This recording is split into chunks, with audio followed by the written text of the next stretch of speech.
இயேசு கிறிஸ்துவின் இனிய நாமத்தில் உங்களுக்கு வாழ்த்துக்களை தெரிவித்துக் கொண்டு இந்த நாளும் வேதத்திலிருந்து ஒரு நல் வார்த்தை உங்களிடம் பகிர்ந்து கொண்டு உங்களை ஊக்கப்படுத்த வந்திருப்பது உங்கள் சகோதரர் மோகன் மோசஸ்.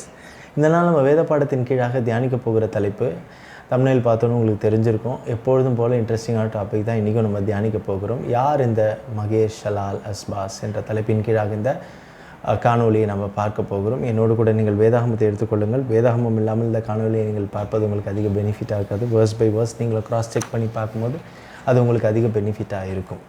சரி, வாங்க நம்ம இந்த காணொலிக்குள்ளாக செல்லலாம். மகேஷ் ஷலால் அஸ்பாஸ் என்பது ஒரு ஆண் குழந்தையின் பெயர். இந்த பெயரே நமக்கு ஒரு ஆர்வத்தை தூண்டுகிறதா இருக்கிறது. காரணம், வேதாகமத்தில் உள்ள மிக நீளமான பெயர் இது. பெயரின் நீளத்தை காட்டிலும் அதிக ஆச்சரியமூட்டக்கூடியது இப்பெயரினுடைய பின்னணி. காரணம், அது ஒரு தீர்க்க தரிசனம். ஒரு ஆண் குழந்தையின் அடையாளத்தில் மூடப்பட்ட ஒரு தெய்வீக எச்சரிக்கை. சரி, அந்த ஆண் குழந்தை யார்? அக்குழந்தையின் மூலம் தேவன் என்ன சொல்ல முயன்றார்? சுருக்கமாக நம்ம பார்க்கலாம். இந்த குழந்தை பிறப்பதற்கு நீண்ட காலத்திற்கு முன்பே யூதா தேசம் துன்மார்க்கத்தில் உழன்று உள்ளிருந்து அழுகி கொண்டிருக்கிறது.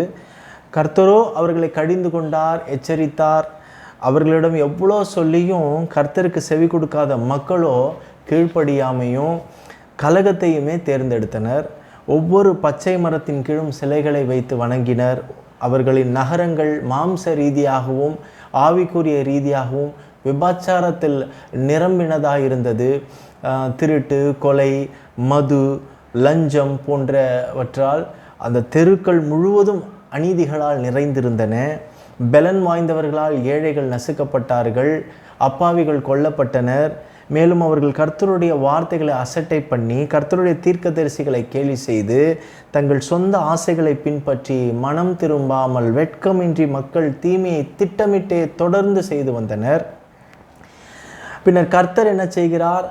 ஏசையா என்கிற ஒரு ஜெப மனிதனை எழுப்பினார். அவர் எலும்புகளில் அக்கினியை கொண்ட ஒரு தீர்க்கதரிசியாக கருதப்பட்டார். அவர் தேசத்தின் மக்களிடம் மட்டுமல்ல, ராஜாக்களிடமும் சத்தியத்தை தைரியமாக சொல்ல அனுப்பப்பட்டார் கர்த்தராலே. அதாவது உசியா, யோதாம், ஆகாஸ் மற்றும் எசேக்கியா போன்ற 4 யூத ராஜாக்களின் ஆட்சி காலத்தில் ஏசியா தீர்க்கதரிசி ஊழியம் செய்ததாக பைபிள் ரெக்கார்ட் பண்ணியிருக்குது. இதில் ஆகாஸ் வலிமை மிக்கவர், ஆனால் தேவனிடத்தில் விசுவாசமற்றவர், கிட்டத்தட்ட அவிசுவாசின்னு சொல்லலாம். ஏசியா 7வது அதிகாரம் 1-14 வசனத்தை வாசித்து பார்த்தா உங்களுக்கு தெரியும். ஒரு முறை யூதா 2 எதிரி நாடுகளால் அச்சுறுத்தப்பட்ட பொழுது, பயப்படாதே, என்னை நம்புங்கள், ஒரு அடையாளத்தை என்னிடம் கேளுங்கள் என்று கர்த்தர் சொல்லுவதாக ஒரு செய்தியை ஏசையா தீர்க்கதரிசி சொல்லுவார். ஆனால் ராஜா ஆகாஸ் என்ன செய்வார் என்றால், தன்னுடைய அரசியல் கூட்டணிகளை நம்பி கர்த்தரை நம்பாமல் மறுத்து விடுவார். அந்த ஆலோசனையை அவர் ஏற்றுக்கொள்வதாக அவருடைய மனநிலை இருக்காது. அந்த அடையாளத்தையும் அவர் கேட்க மாட்டார். என்னதான் ஆகாஸ் ராஜா அடையாளத்தை கேட்க மாட்டேன் என்று இருந்தாலும், நிராகரித்திருந்தாலும், இதோ ஒரு கன்னிகை கர்ப்பவதியாகி ஒரு குமாரனை பெறுவாள், அவளுக்கு இம்மானுவேல் என்று பெயரிடுவாள் என்று ஒரு அடையாளத்தை கர்த்தர் தாமாகவே கொடுத்தார்.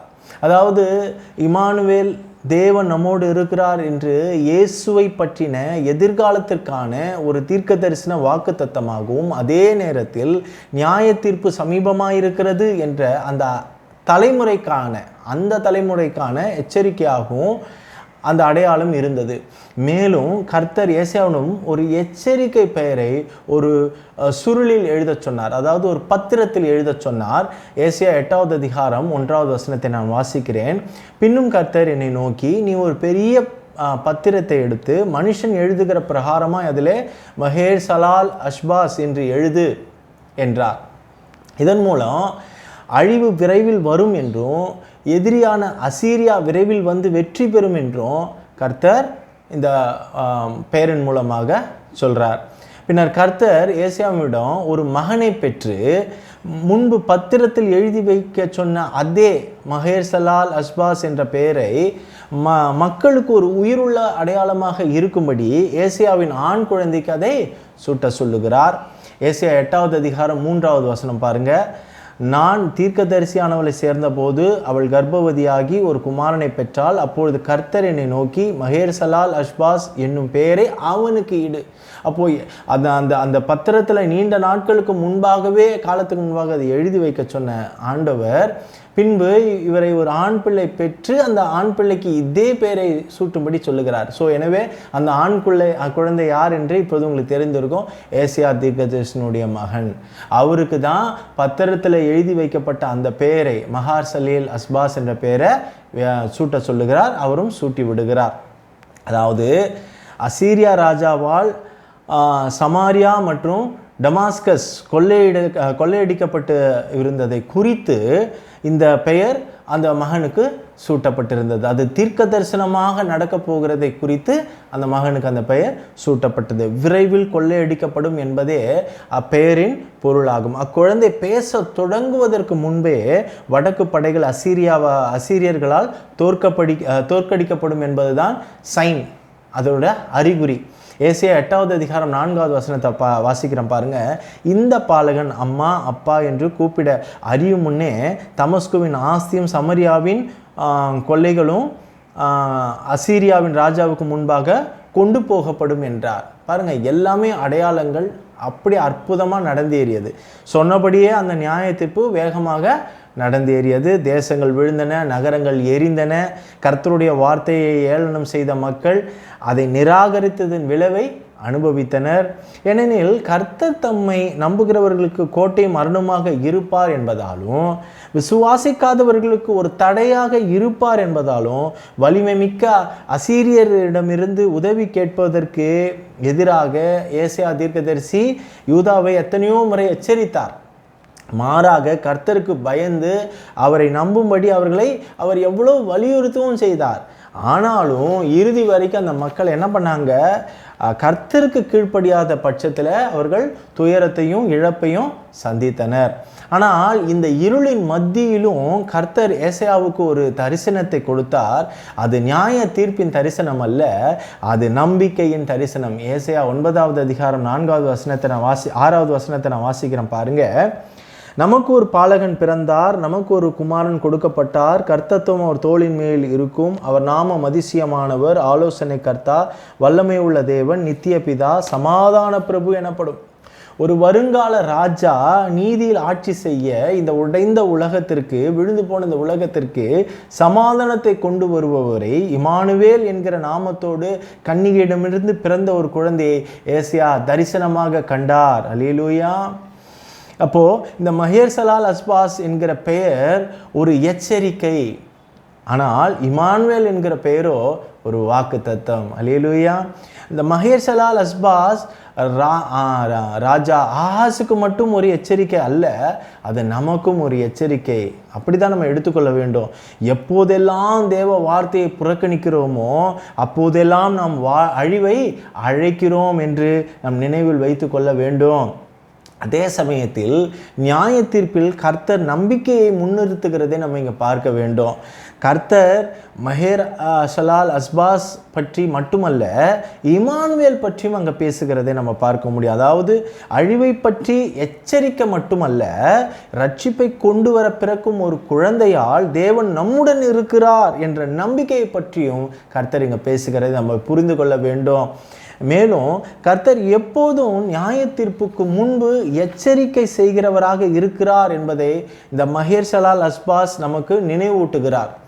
அதே சமயத்தில் பாருங்க, கர்த்தர் நம்மை நேசிக்கிறார் என்பதில் நம்ம எந்த ஒரு சந்தேகமும் வேணாம்.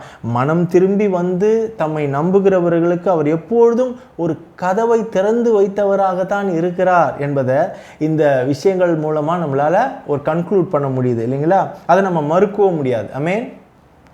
எனவே நீங்கள் ராஜா ஆகாசை போல பெருமையாகவும் கர்த்தரை எதிர்க்கிறவராகவும் இருக்க போகிறீர்களா, அல்லது ஆரம்பத்திலிருந்தே முடிவை காணும் கர்த்தரை நம்ப போகிறவர்களாக இருக்க போகிறீர்களா?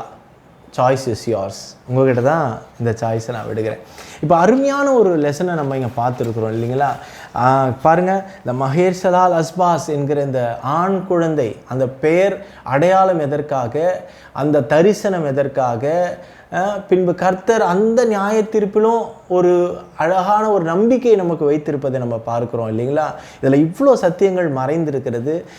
இது கூட ஒரு சப்ஸ்கிரைபர் கேட்ட கேள்வி தான், இதை குறித்து நீங்கள் பேசணும்னு சொல்லி. அதுக்காக என்னால் முடிந்தவரை நான் நோட்ஸ் எடுத்திருக்கிறேன். மேலும் உங்களுக்கு தெரிந்த பல சத்தியங்கள், சீக்ரெட்ஸ், இல்லைனா இன்ஃபர்மேஷன்ஸ் எதாக இருந்தாலும், தவறுகள் இருந்தாலும் அதை கமெண்ட் செக்ஷனில் நீங்கள் பதிவு செய்யுங்க. அது எனக்கும் அதிக உபயோகமாக இருக்கும், படிக்கிற மற்றவர்களுக்கும் அதுக்கு உபயோகமாக இருக்கும். சரி, கர்த்தருக்கு சித்தமானால் வேறொரு தலையங்கத்தோடு கூட வேறொரு நாள் நான் உங்களை சந்திக்க ஆவலாக இருக்கிறேன். அதுவரை ரகசிய வருகைக்காக காத்து கொண்டிருக்க அந்த மணவாட்டி சபையை இரட்சகராக இயேசு கிறிஸ்து மிக விரைவில் கொண்டு செல்ல வருகிறார். ஆமென்.